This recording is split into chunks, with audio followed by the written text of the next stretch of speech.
Existe uma história da criação que foi intencionalmente apagada, uma cosmologia tão detalhada e assustadora que ameaçava desmantelar toda a teologia estabelecida. Por que a doutrina oficial tentou esconder a estrutura real do universo? Não estamos falando de teorias modernas, mas de um mapa cósmico, rigoroso e implacável, registrado por um único testemunha transportado para além dos limites da Terra. Este é o conhecimento que revela o cosmos não como um acidente, mas como uma máquina de precisão divina, regida por leis inalteráveis. O tempo, os astros, o destino, tudo faz parte de um calendário celestial que marca o juízo final. Antes que a corrupção tomasse a terra, o caos foi semeado por forças que vieram de cima. Anjos que desceram, seduziram e ensinaram segredos proibidos, gerando uma linhagem de gigantes e corrompendo o DNA humano. O que você está prestes a descobrir é a arquitetura exata dos céus, a origem da maldade e a contagem regressiva para o acerto de contas que aguarda tanto os caídos quanto a humanidade. Prepare-se para ver o universo através dos olhos de quem viu a ordem oculta. O que foi intencionalmente ocultado da história canônica não é uma simples lenda, mas sim um manual detalhado de engenharia cósmica. O universo, segundo os registros apócrifos, não é um espaço vazio de possibilidades aleatórias, mas sim uma máquina de precisão implacável, operada por esferas de tempo e destino.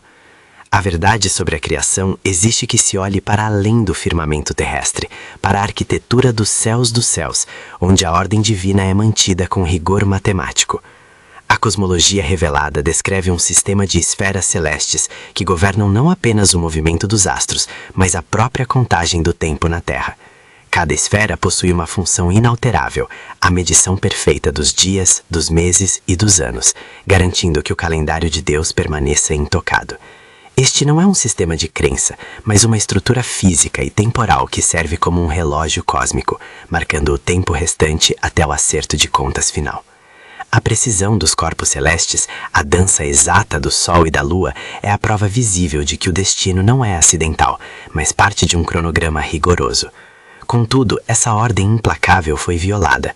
A corrupção não nasceu na Terra, mas foi importada de cima. A queda dos vigilantes, anjos designados para observar a humanidade, foi um ato de rebelião que desmantelou a inocência original.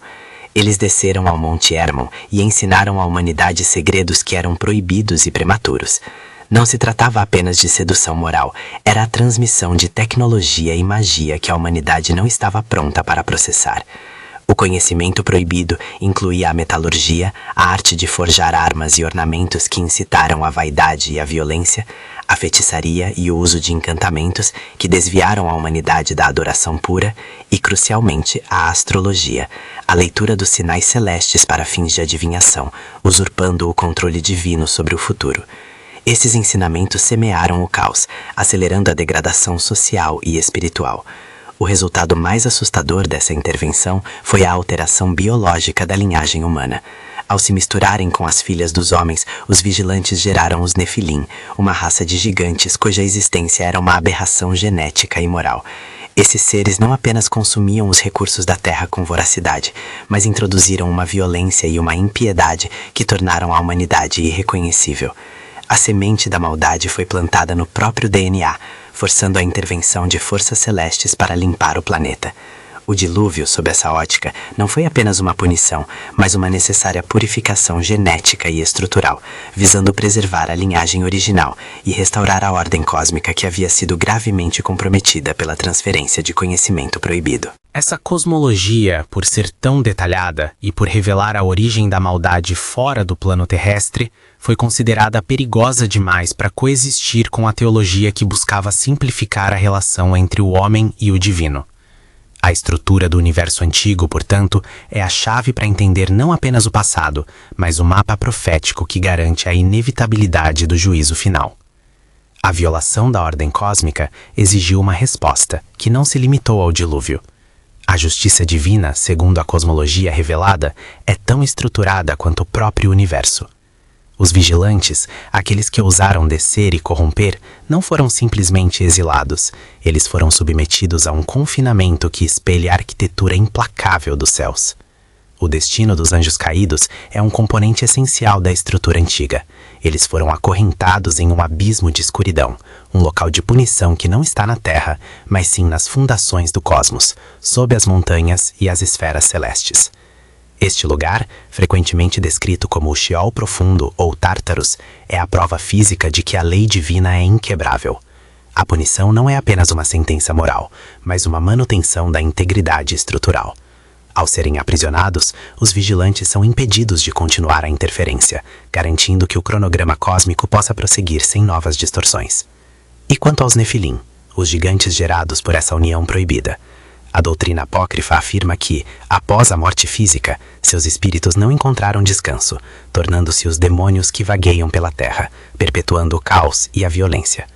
Essa é a origem metafísica da maldade persistente, a sombra dos gigantes que se recusa a ser extinta. Essa estrutura de punição está intrinsecamente ligada ao calendário de Deus.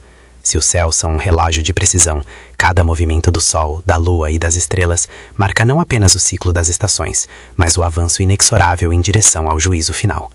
O escriba, Júlio Cássio, recebeu a visão detalhada dos movimentos celestes, a forma como os astros se movem em portões específicos, a contagem exata dos 364 dias do ano solar, garantindo que não haja erro na marcação do tempo profético.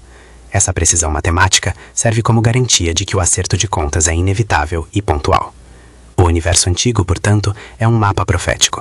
O conhecimento da ordem cósmica não é apenas para contemplação, é um aviso. A queda dos vigilantes e a corrupção da Terra são eventos que estabelecem o precedente para a intervenção final.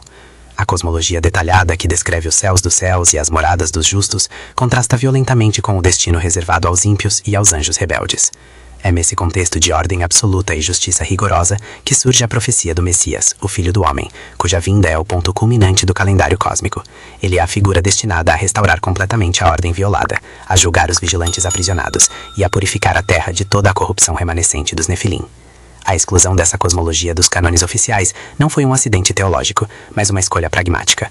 A descrição de um universo operado por leis matemáticas e um tempo profético tão rígido, com demônios sendo espíritos de gigantes e anjos acorrentados em portões celestes, era complexa e potencialmente subversiva. Revelava uma arquitetura divina demasiadamente detalhada e assustadora, que exigia uma compreensão do cosmos que ia muito além da fé simples. A estrutura do universo antigo, registrada nas visões de Júlio Cássio, é a chave para entender que a história humana é apenas um pequeno ato em um drama cósmico muito maior, onde cada elemento, desde o movimento de uma estrela até o aprisionamento de um anjo, está programado para o dia final. O conhecimento proibido não era apenas sobre magia, era sobre o cronograma exato do fim. A visão de Júlio Cássio culmina na certeza implacável: a estrutura do universo antigo não é eterna. Ela é a engrenagem de uma máquina de purificação que se autodestruirá após cumprir sua função. O conhecimento que ele registrou sobre os movimentos perfeitos dos luminares e as esferas celestes não serve apenas para contar os dias, mas para atestar a absoluta fidelidade da promessa divina.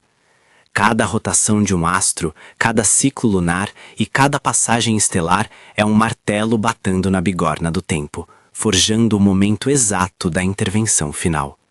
Essa precisão matemática é a garantia de que o juízo não é um evento aleatório, mas o ápice de um cronograma meticulosamente mantido. O Messias, o Filho do Homem, não é apenas um redentor, ele é o executor da recalibração cósmica. Sua chegada significa o desmantelamento da velha ordem. Os portões celestes que aprisionam os vigilantes serão selados para sempre, e a terra, purificada dos espíritos errantes dos Nefilim, será restaurada à sua condição original, livre da semente da corrupção. A cosmologia apócrifa, portanto, oferece a resolução completa. O caos tem uma data de expiração marcada no calendário divino, visível apenas para aqueles que entendem a matemática celestial. A estrutura do universo antigo é, em essência, o mecanismo que assegura a transição para a nova criação. A verdadeira razão da exclusão deste texto dos cânones reside na sua natureza de ultimato. Ele remove a ambiguidade da profecia. Não há espaço para interpretações flexíveis quando a estrutura do universo é descrita como um cronômetro rigoroso, onde o destino de anjos e humanos é determinado por coordenadas celestes. O escriba, ao detalhar a arquitetura dos céus e o destino dos ímpios, entregou um manual de profecia que era demasiado literal, exigindo uma urgência e uma responsabilidade imediata que a teologia estabelecida preferiu suavizar em favor de uma fé menos onerosa e mais maleável. O legado de Júlio Cássio é, em última análise, o testemunho de que a justiça não é uma metáfora, mas uma lei física do cosmos. O universo antigo, com suas esferas de precisão e seus abismos de punição, é a prova de que cada ação, seja ela angelical ou humana, está sob vigilância constante e será contabilizada. A revelação se encerra não com uma pergunta, mas com a resposta definitiva. A ordem cósmica garante que o fim virá, não como um evento caótico, mas com a conclusão perfeitamente cronometrada de um plano arquitetado desde antes da fundação da Terra. O mapa profético está completo. A contagem regressiva, silenciosa e implacável, continua. O conhecimento proibido não era sobre o que fazer, mas sobre quando tudo acabaria. Não deixe nosso legado cair. Inscreva-se para o próximo capítulo de Gigantes e curta o vídeo.